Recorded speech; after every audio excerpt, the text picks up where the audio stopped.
Let me take this moment to wholeheartedly congratulate each and every one of you today. You graduated, you did it. You made it. Congratulations to you. And you did it all by yourselves. Nobody helped you. No, that's not. That's what I thought when I was young. Starting to really make it as an actor. I came in, I talked to my mother. I said, Ma, did you think that this was going to happen? I'd be so big and I'll be able to take care of everybody and I can do this and I can do that and I can. She said, boy, stop it right there. Stop it right there. Stop it right there. He said, if you only knew how many people that have been praying for you, how many prayer groups she put together, how many prayer cloths she gave me, how many times she splashed me with holy water to save my sorry behind her. She said it. She said, oh, you did it by yourself? I tell you what you can do by yourself. You can go outside, get a mop and a bucket and wash them windows. You can do that by yourself. Superstar. So I'm saying that to say I want to congratulate all the parents and friends and family and aunties and uncles and grandmothers and grandfathers and teachers and friends and enemies. All the people that helped you to get where you are today. Congratulations to you all. I'm going to tell about 2-3 stories. I'm going to keep it real short. I remember my graduation. Speaker got up there, went on forever, blah, blah, blah, blah, blah, blah, blah, blah, blah. So I'm going to keep it short. Number 1, put God first. Put God first in everything you do. Everything that you think you see in me, everything that I've accomplished, everything that you think I have, and I have a few things, everything that I have is by the grace of God. Understand that. It's a gift. 40 years ago, March 27th, 1975, it was 40 years ago, just this past March, I was flunking out of college. I had a 1.7 grade point average. I hope none of you can relate. I had a 1.7 grade point average. I was sitting in my mother's beauty shop. They still call it beauty shop now? What they call it now? Yeah, I was sitting in the beauty parlor. I was sitting in my mother's beauty parlor, and I'm looking in the mirror, and I see behind me this woman under the dryer. And every time she looked up, every time I looked up, she was looking at me. She was looking me in the eye. And I didn't know who she was, and I said, she said, somebody give me a pen. Give me a pencil. I have a prophecy. March 27, 1975. She said, boy, you are going to travel the world and speak to millions of people. Now, mind you, I was flunked out of college. I'm thinking about joining the army. I didn't know what I was going to do, and she's telling me I'm going to travel the world and speak to millions of people. Well, I have traveled the world, and I have spoke to millions of people. But that's not the most important thing, the success that I had. The most important thing is that what she taught me and what she told me that day has stayed with me since. I've been protected. I've been directed. I've been corrected. I've kept God in my life, and it's kept me humble. I didn't always stick with him, but he always stuck with me.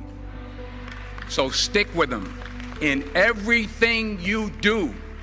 If you think you want to do what you think I've done, then do what I've done and stick with God. Number 2, fail big. That's right. Fail big. Today's the beginning of the rest of your life, and it can be very frightening. It's a new world out there. It's a mean world out there, and you only live once. So do what you feel passionate about. Take chances professionally.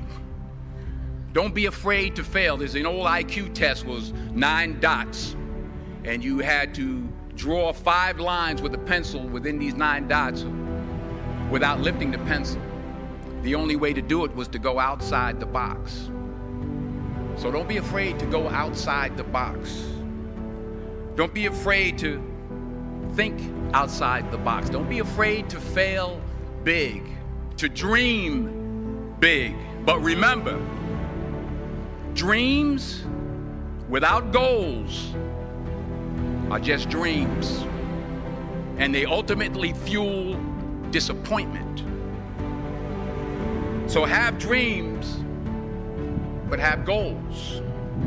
Life goals, yearly goals, monthly goals, daily goals.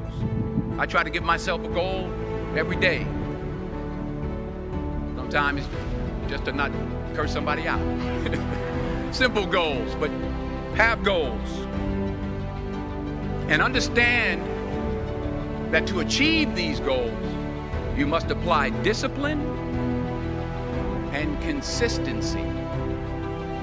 In order to achieve your goals, you must apply discipline, which you have already done, and consistency every day, not just on Tuesday and miss a few days. You have to work at it every day. You have to plan every day. You've heard the saying, we don't plan to fail, we fail to plan. Hard work works. Working really hard is what successful people do. And in this text, tweet, twerk world that you've grown up in, remember, just because you're doing a lot more doesn't mean you're getting a lot more done. Remember that. Just because you're doing a lot more doesn't mean you're getting a lot more done. Don't confuse movement with progress. My mother told me, she said, yeah, because you can run in place all the time and never get anywhere. So continue to strive, continue to have goals, continue to progress. Number 3, you'll never see a U-Haul behind a hearse. I'll say it again. You'll never see a U-Haul behind a hearse. I don't care how much money you make, you can't take it with you. The Egyptians tried it. They got robbed. That's all they got. You can't take it with you. And it's not how much you have. It's what you do with what you have. We all have different talents. Some of you will be doctors, some lawyers, some scientists, some educators, some nurses, some teachers. Yeah, okay. Some preachers. The most selfish thing you can do in this world is help someone else. Why is it selfish? Because the gratification, the goodness that comes to you, the good feeling that I get from helping others, nothing's better than that. Well, one or two things, but nothing's better than that. Not jewelry, not big house I have, not the cars, but it's the joy. That's where the joy is, in helping others. That's where the success is, in helping others. Finally, I pray that you put your slippers way under the bed tonight, so that when you wake up in the morning, you have to get on your knees to reach them. And while you're down there, say thank you for grace. Thank you for mercy. Thank you for understanding. Thank you for wisdom. Thank you for parents. Thank you for love. Thank you for kindness. Thank you for humility. Thank you for peace. Thank you for prosperity. Say thank you in advance for what's already yours. It's how I live my life. That's why I am, one of the reasons why I am today. Say thank you in advance for what is already yours. True desire in the heart for anything good is God's proof to you, sent beforehand to indicate that it's yours already. I'll say it again. True desire in the heart, that itch that you have, whatever it is you want to do, that thing that you want to do to help others and to grow and to make money, that desire, that itch, that's God's proof to you, sent beforehand already to indicate that it's yours. And anything you want good, you can have. So claim it. Work hard to get it. When you get it, reach back. Pull someone else up. Each one, teach one. Don't just aspire to make a living. Aspire to make a difference. Thank you.